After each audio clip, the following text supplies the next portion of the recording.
On behalf of the board, I want to welcome everybody here this evening. Saw most of you last weekend at the beach ball. We had a wonderful time, and by all accounts, it was one of the most fun and most successful annual events we've had. And thank everybody for their participation, particularly Jane and Kathy, who headed that up. They did a wonderful job. Your committee, we've got a final report coming in a day or so. They did a fantastic job. Give them a round of applause. As most of you know, this has been a difficult few years for all agencies such as ours who are trying to help children and families. We've had losses this year in the family, and we've also been very blessed. And the blessing has come in the form of our leadership. Mario and Debbie have done a tremendous job, and that's one of the reasons we're here this evening. With that blessing, I want to personally thank them for everything they've done. And there's a certain amount of longevity that's going on here with the two of them that I've had an opportunity to share for at least the past 20 years. I'm not going to say anything else. I'm going to turn the program over to Mario, who's going to be the master of ceremonies, and we're going to kick the celebration off with Mario. Thank you, Barry. We invited a few key people to have a chance to say something about Debbie and what she's done here. We're going to start that process with Kathy Pender. Yeah, anyway, Kathy Pender.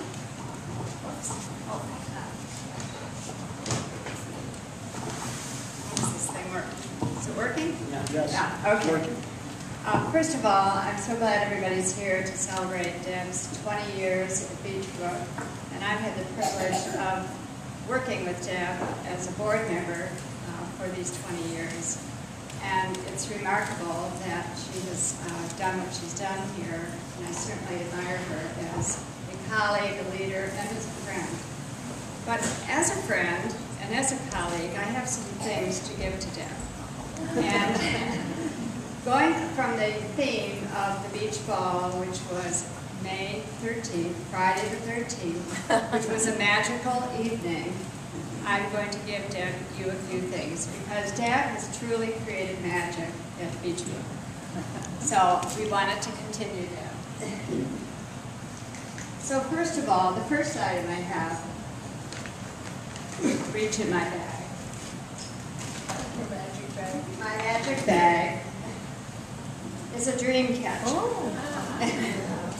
And this is from the Native American legend that if a web is above a sleeper's head, the web will catch the bad dreams and will allow good dreams to come through. Good positive thoughts, good ideas will come through. So, and it also allows you to be able to achieve your goals and work towards those goals. So Deb, this is one item for you, dream catcher. Thank you. I don't know, I want to come over here. Yeah. So, sleep well. You don't know how much that means. Dream well. Or to put it another way, what a sleep. Yeah, all right, well, dream well. Yes. The second item is called, well, you would think it's stardust, right? But it's called folly dust. And so I had to do some research about this. So I've got to tell you a little bit about this. This comes from an elderly fairy lady who lived in an enchanted forest. And her belief was that humankind needed something special, the glimmer of light, to help them get through life. So she came up with a very special recipe, which is called folly dust. And the folly dust is supposed to give you peace and positive thoughts. And it is the magic of a baby's smile and the light of a brightened star. This is what I found out. And the recipe is a special blend of pixie dust, fairy dust, and stardust and moon dust. Yes. So, this is for you to take and use whenever you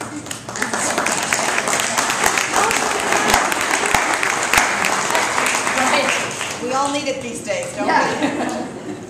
And the third item, the last item, is a beautiful angel who will sit next to you and help you and support you and encourage you through the difficult times that all agencies, by the way, are facing today. And so she will be close to you to help you and give you peace.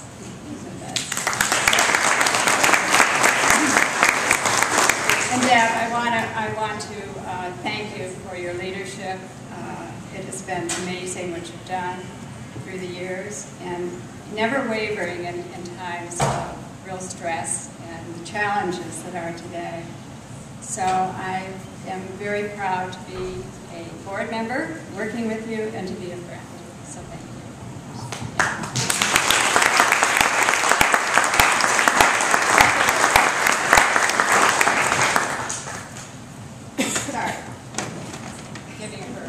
Thank you, Kathy. Kathy brings a unique perspective because she's been on the board for more years than anyone else and she and Jim have made an incalculable commitment to beach workings in more ways than anyone can. Next, we're going to hear from our Director of Vice President of Clinical Services, Mark Roney.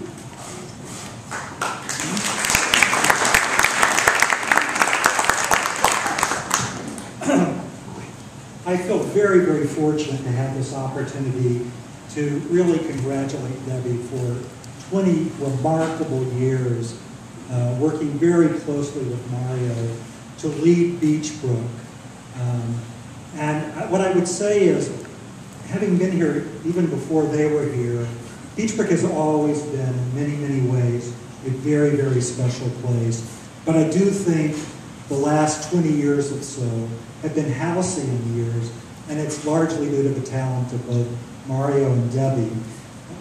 Tonight, because we're celebrating Debbie's 20 years, I'm going to really talk more about her than Mario. But know that I have equal respect for Mario. I was going to just talk off the top of my head, which is what I'm doing, and then I heard Mario was writing a speech, and so I had really intended to put something down on paper, but unfortunately my day got busier and busier as it wore on, so that didn't happen. But Janet Ashley, who I work very closely with, said to me, as I mentioned, I've never written a speech or taken a speech course in my life. You know, she said, just make 3 major points. So that's what I'm going to do tonight. I'm going to make 3 major points. And the first major point is leadership. Not only is Debbie just a wonderful human being, but she's a leader. And she's been a leader throughout her career, whether it was at Upward Bound, whether it was at Bellflower Center, and now at Beachbrook. She's the kind of leader that people just naturally want to follow. And the reason they want to follow her is because, 2, she's a very strategic and out-of-the-box thinker. When Debbie first came to Beachbrook, she would say things to me, and I would think to myself, what is she talking about? And so, over time, you know, whatever she said would come to fruition. So not being completely unable to think for myself, it dawned on me that when she says things, I probably should listen. And rather than resist, to coin a Mario Tanti phrase, I should just lean into the change. But really what it is that Debbie can look at very diverse dots across the sky, and she can see the connections, and she can anticipate what's going to happen in a way that no one I have ever known before is able to do. And so as she said to me, Mark, if you want to save the residential program, go paint pink rabbits on the walls. I would take a crew and go over there and paint pink rabbits on the walls, because I would know that she's telling me something that's really going to happen. So just know that. Okay, the next thing that I would want to say about Debbie is that she is really at the very heart of things, just a wonderful, wonderful person who cares. And the caring shows up all over the place. Now, that's really number three. Number two is that, and I'm going to come back to number three, but number two is that if something is good, Debbie sees how it could be better. And this is very, very true. You know, I'm running around trying to make sure that all of our outcomes and results are stellar. And I come into her office with a report, and we've scored 98%, and I am thinking, what a great job. And Debbie says, great job. She acknowledges what's good. She's good at that. But she said, I wonder what it would take to get 100%. So now I'm running around trying to get 2% more to make sure it's 100% right. And again, it's that kind of vision and leadership and sort of endless pursuit of what's really outstanding for kids and families that is so much a part of number three, which is the heart. And when I talk about the heart, I talk about the heart as a colleague and as a friend. She's a wonderful person to have in your network of friends. But even more importantly than that, Debbie is just, her care for the kids and the teams and the families that we work with always shows through even some of the hardest decisions that she has to make. And sometimes I feel very sad for her because she has to stand out in front and say no to things that people want desperately, but she knows in the long run it's not the right thing to do. And she has the courage to stand tall, sometimes in the face of very strong forces, and hold the line in reasonableness. And it's for all those reasons and many, many more that I think we really, should really honor Debbie this evening and thank her for her 20 years of fabulous service to the organization.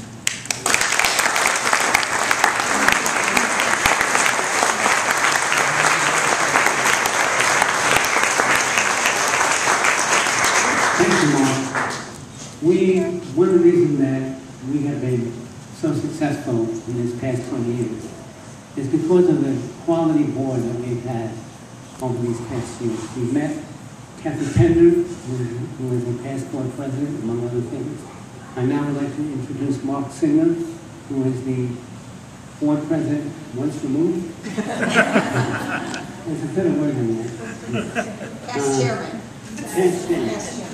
Past chairman. And Mark is going to say a few words as well. Mark?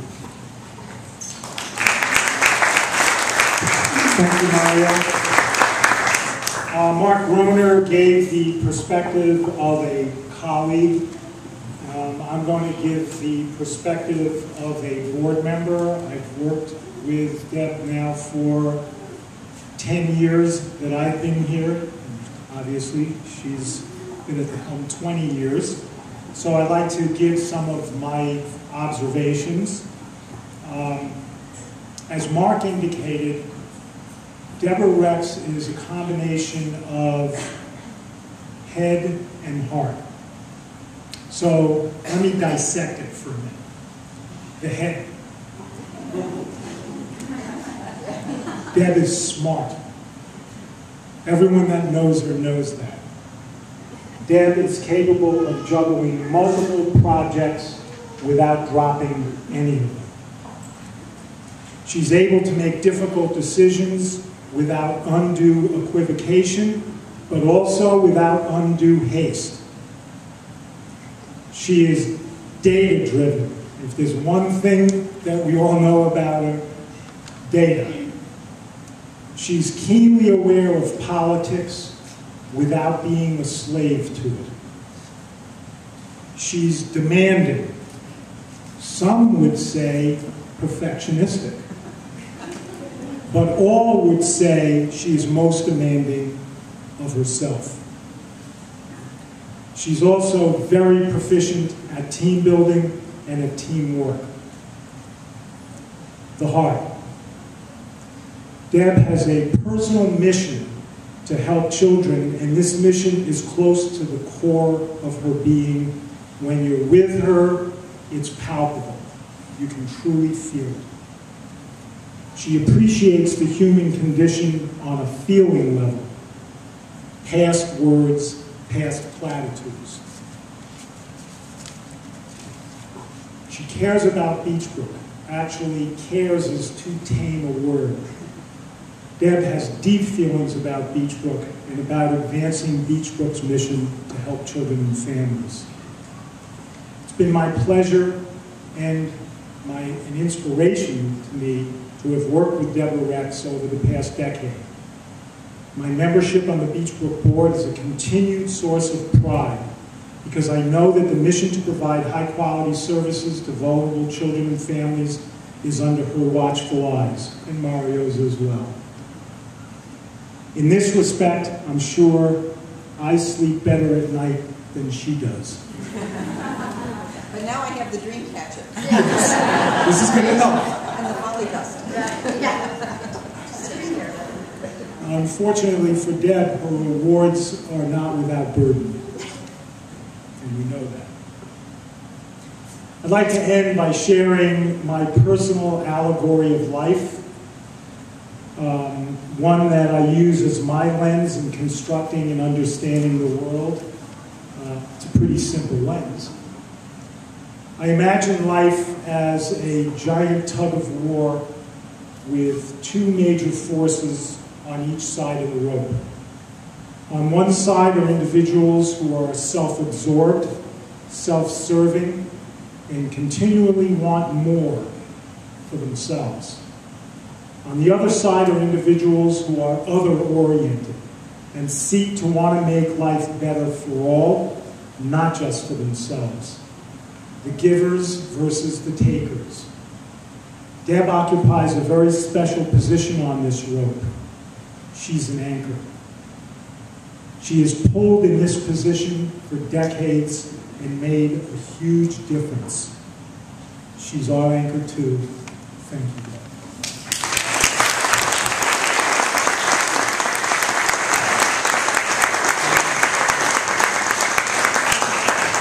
Thank you, Mark. Before I get started, I want to let people know that we've had numerous calls and messages from board members and community members saying, congratulations to Debbie, couldn't be here, but many, many hearts are in the room despite the fact that their bodies have to be elsewhere. I want to take this time, my time, to talk a little historically, since the journey that Deb has taken, I've shared with as well, and that it has been, for me, an amazing journey. I met Deb when I joined the board of Bellflower Center in the late 80s. Over the next few years, I got to know Deb and understand how her dynamism and commitment had grown Bellflower from a startup agency to a successful and important organization in preventing child abuse in our community. I also saw through her leadership an organization that worked very hard and was still able to maintain a culture of warmth and good living. It was a lot of fun being on that board. A year after Debbie left Bellflower, and we talk about this lunch often, I was at Beachbrook and recognized the fact that there were a lot of organizational issues that needed addressing, and immediately Deb's name came to mind as someone who had the expertise and the experience that I needed to make this organization what it needed to be. Through some arm twisting, I was able to convince Deb to join our staff and to help me not only in the organizational development area, but also in the development area. There are many things I could say about the leadership team that Deb and I have become over time. First, I would say that our partnership has been forged by many hours of communication and many hours of struggle. Nothing that's worth anything happens without struggle. And we've had our share. In the process, we've grown Beachbrook and ourselves into the organization that we both wanted. The list of Debbie's accomplishments during the past 20 years is long and impressive. 45 programs, $26 million budget, 450 staff, and most importantly to Deb, a mission that has been actualized that serves thousands and thousands of children in this community. I feel confident in saying that much of Beachbrook growth of services and reputation had Debbie's critical thinking and drive as a major component. Personally, I want to acknowledge that Deb's impact on me has been very important to me and very powerful.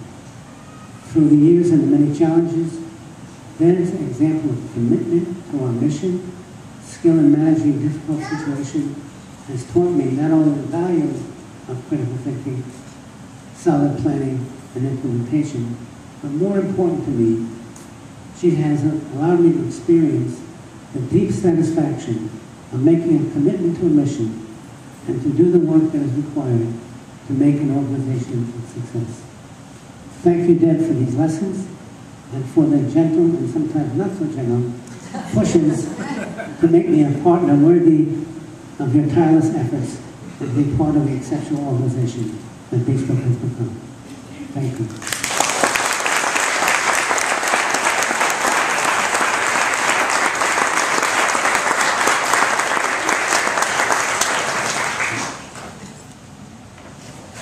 So next comes some gifts that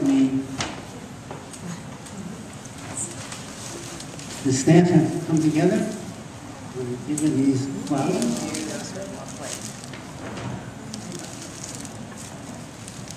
And a gift that requires opening. I love presents. Jingle bells.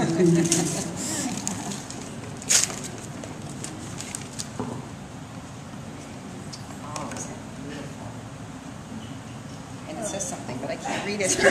20 years ago, I could read what's on there. It says, all I want to do is help children. And the inside says 20 years of service to children. Thank you.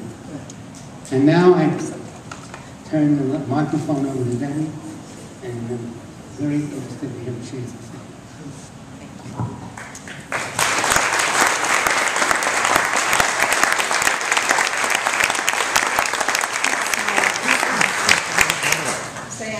Completely overwhelmed is such an understatement, but I want to thank all of you for coming tonight.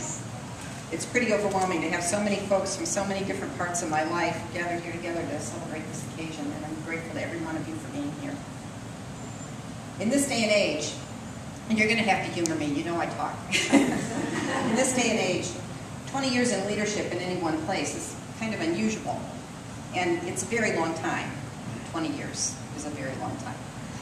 When I came here, my daughter Emily had just turned 3. A tiny little girl with unkempt pigtails, and now she's here with me, a lovely, educated young woman of 23 who's working. And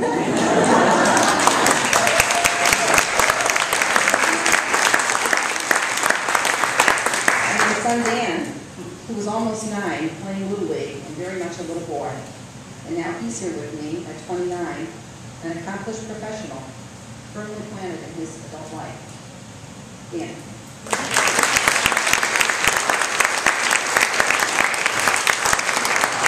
I'm sorry to say Mr. Saros gets the award for coming the furthest distance because he drove in today from Hershey, Pennsylvania to be here, and I'm grateful.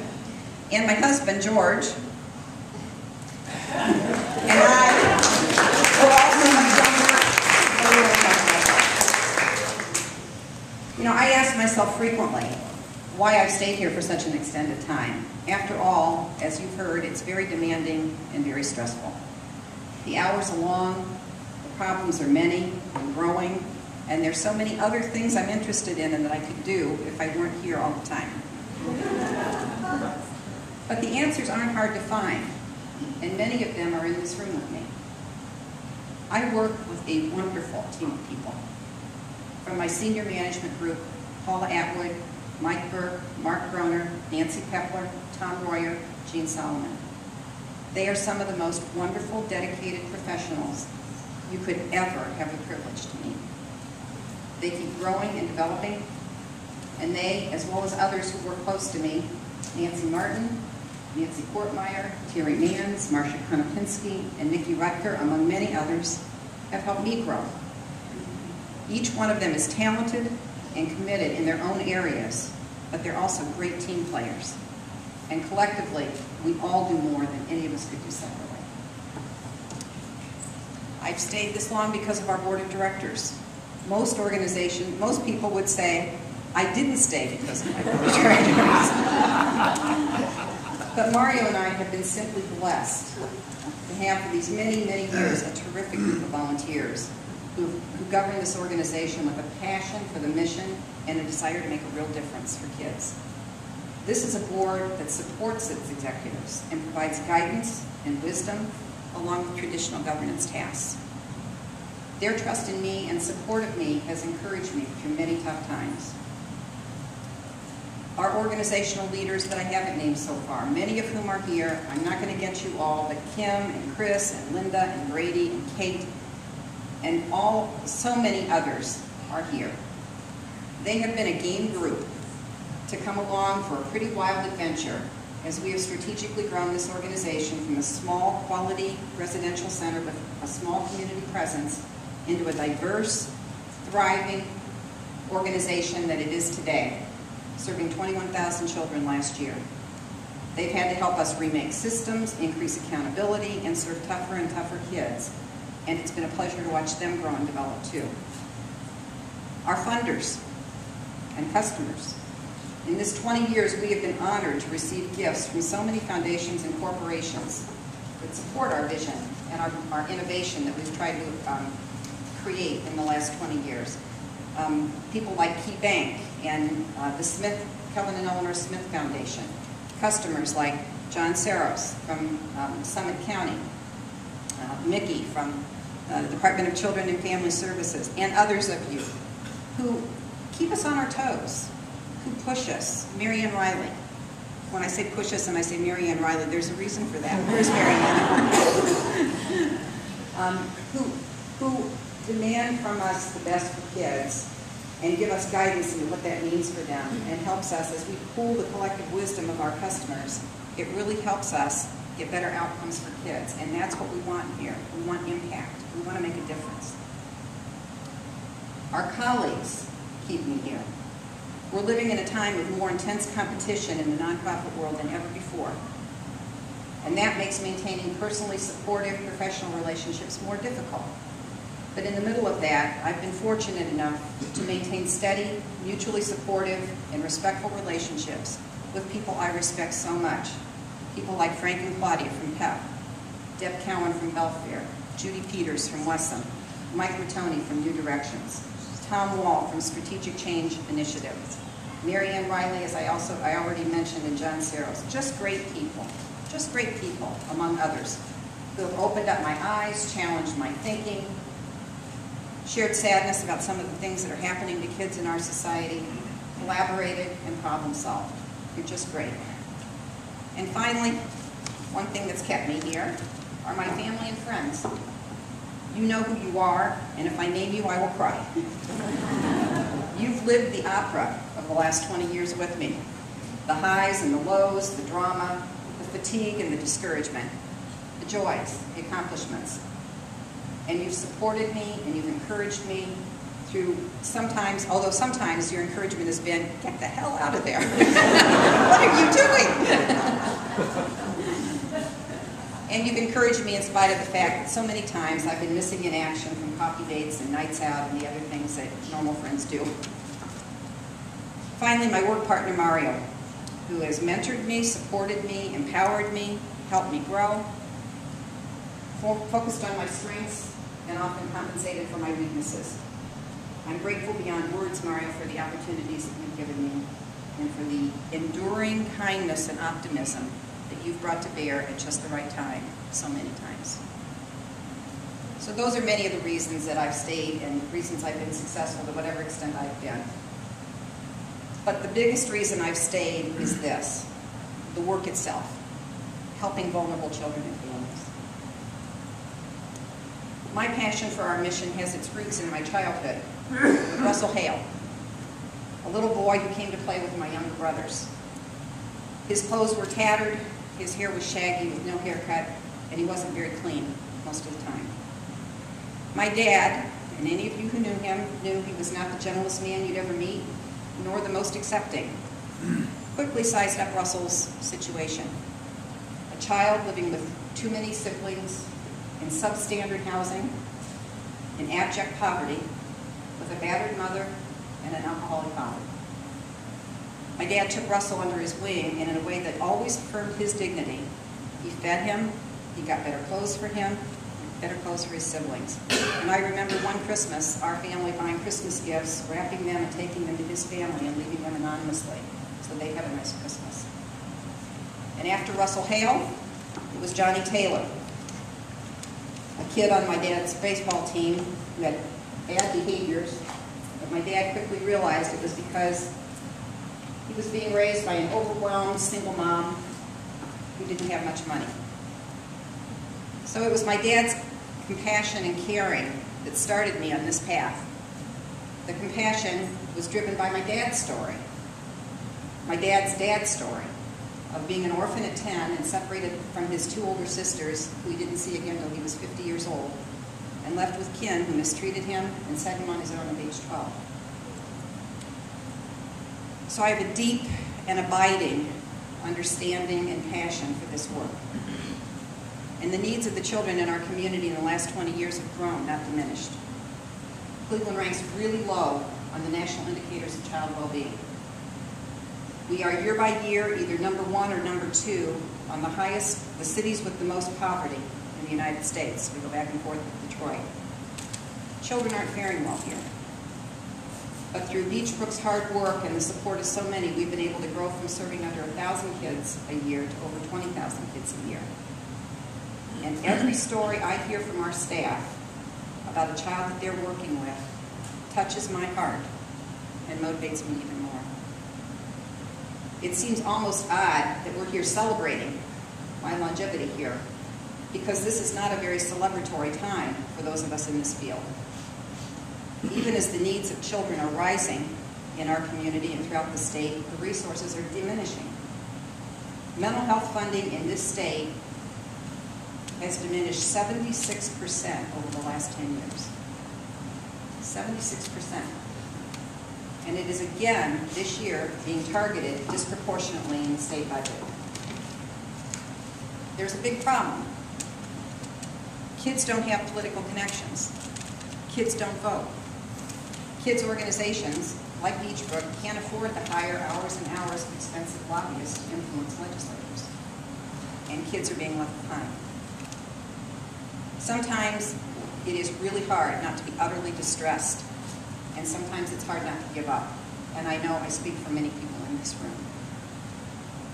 But when I feel like that, I do think of Russell Hale, and I think of Johnny Taylor, and I think about the river of compassion and caring for children that has been Beechbrook for 159 years, and which I was invited into and waded into 20 years ago.